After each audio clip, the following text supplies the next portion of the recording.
आज मस्त अशी मिक्स भाजी बनवू. म्हणजे मटारचा सीझन आहे ना, त्यात मस्त गाजर, फ्लावर, बटाट, टोमॅटो, कांदा घालून सर्वात अगोदर मी सर्व ह्या भाज्या कट करून घेते. इथे मी सर्व भाज्या कट करून घेतल्या. मग कढई गॅसवर ठेवली. त्यात 2 पळी तेल घालून जिरं मोहरी घातली. त्यांना जरा नाचू दिलं. मग कांदा कट केला होता तो सुद्धा ह्यात घातला. व्यवस्थित परतून ह्यात हिरवं वाटण घातलं. म्हणजे लसूण, मिरची, आलं, कोथिंबीर याचं. ते सुद्धा चांगलं असं 2 मिनिटं मस्त असं परतून घेतलं.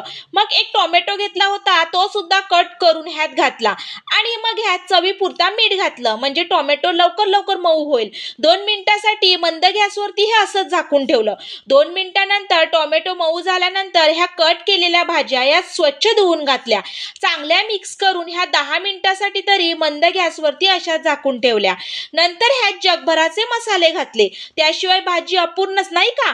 हळद, आगरी मसाला, काश्मीरी लाल मिर्च पावडर, धने पावडर, गरम मसाला घालून चांगलं या भाज्यांना असं मिक्स करून घेतलं. 10 मिनिटासाठी पुन्हा हे असंच झाकून ठेवलं.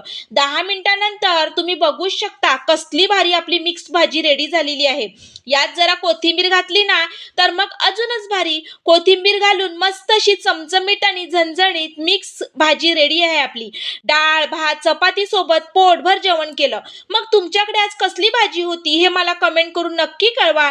आणि रेसिपी आवडली तर एक लाईक आणि चॅनलला सबस्क्राईब करायला विसरू नका. भेटू पुन्हा. तोपर्यंत धन्यवाद.